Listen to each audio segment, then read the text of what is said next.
चुनाव पास आने वाले थे। पूरे कानपुर शहर में टिकट को लेकर मारामारी शुरू थी, लेकिन सबसे ज्यादा चर्चा में वार्ड नंबर 40 की सीट थी। वो इसलिए क्योंकि इस बार वहां की सीट महिला के लिए आरक्षित थी।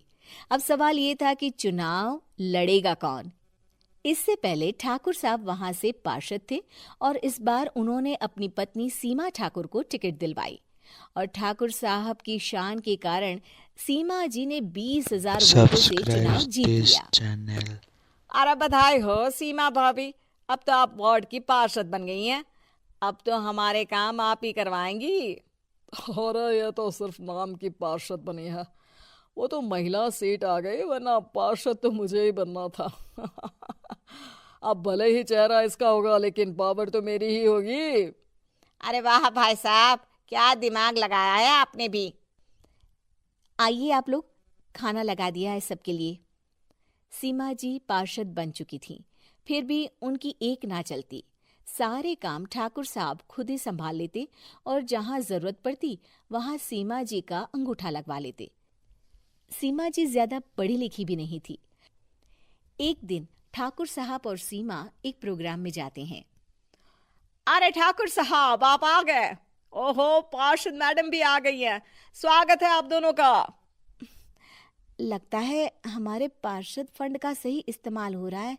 चलिए अब उद्घाटन करते हैं। ये लीजिए ठाकुर साहब कैची, आप ही सबसे पहले प्रवेश कीजिए। सब लोग आगे निकल जाते हैं और सीमा जी पार्षद होने के बावजूद भी पीछे खड़ी रह जाती हैं। वो देखती हैं कि वेलकम बोर्ड पर उनका नाम है, लेकिन महिला होने के कारण कोई उनका सम्मान नहीं कर रहा। अगले दिन एक आदमी उनके घर आता है। अरे ठाकुर साहब नमस्कार।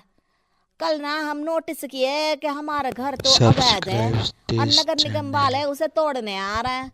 अरे कुछ कीजिए ना ठाकुर साहब। देखो भाई, मैं तो ज्यादा कुछ कर नहीं सकता, पर अगर तुम सबकी जेब गर्म कर दो तो कुछ हो सकता है। कुल मिलाकर 4 लाख लगेंगे। अरे 4 लाख ठाकुर साहब? अरे भाई, मैं अपने लिए नहीं मांग रहा हूँ। दरोगा है, इंजीनियर बाबू है, बड़े साहब है, सबको देना पड़ता है ना थोड़ा थोड़ा। बोलो है मंजूर? तभी वहां अचानक सीमा जी आ जाती हैं। अरे ये आप क्या कर रहे हैं? पहले इन्हीं लोगों से तो आपने वोट मांगे, अब इनसे ही पैसे ले रहे हो। अरे चुप रहो तुम, तुम्हारा काम है सिर्फ अंगूठा लगाना, तुम वही किया करो। मुझे दूसरे काम तुम मत सिखाओ, समझी? और तुम ना जाओ, अब पैसे लेकर आओ, वरना जेसीबी किसी भी वक्त आती होगी। सब कुछ ऐसे ही चलते रहता है। एक दिन सीमा जी और ठाकुर साहब को एक लोकल मीटिंग में बुलाया जाता है। वहां पर कई और अधिकारी लोग भी मौजूद रहते हैं। अब मैं चाहूंगा कि ठाकुर साहब हमारे बीच 2 शब्द कहें। मेरे प्यारे भाइयों और बहनों, आज मेरा सौभाग्य है कि मैं आप सबकी सेवा दिन रात कर पा रहा हूं। आपने मेरी पत्नी को भारी मतों से जिताया है, इसलिए मैं आप सभी का शुक्रगुजार हूं। मैं आप सबसे वादा करता हूं कि हमेशा की तरह हमारे वार्ड में किसी को कोई तकलीफ नहीं आने दूंगा। Like and share this video more. अब मैं माननीय पार्षद मैडम को स्टेज पे बुलाना चाहूंगा। अपने नाम को बुलाया सुनकर सीमा जी एकदम चौंक जाती है। उन्हें बिल्कुल उम्मीद नहीं थी कि इतनी बड़ी जगह उन्हें मंच पर बुलाया जाएगा।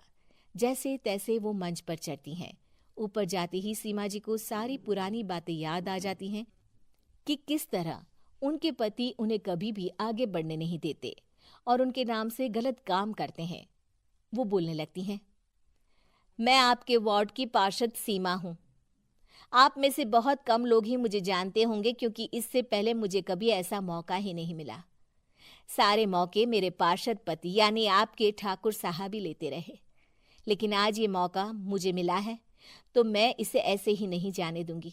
मैं आपको ये बताना चाहती हूँ कि आपके ठाकुर साहब मेरे नाम की आड़ में गैर कानूनी काम करते हैं, जिस पर अंगूठों के निशान मेरे होते थे। इसीलिए मैं अपनी गलती मानती हूँ और आज अपने पद से इस्तीफा देती हूँ, ताकि आगे से कोई गलत काम ना हो पाए। अब फैसला आप सबके हाथ में है कि आप हमें क्या सजा देना चाहते हैं। सीमा जी की बातें सुनकर ठाकुर साहब के चेहरे का रंग उड़ जाता है और वो शर्म से मुंह नीचा करके वहां से चले जाते हैं और पद से इस्तीफा देकर ही सही सीमा जी अपने आप में आत्मविश्वास महसूस करती हैं।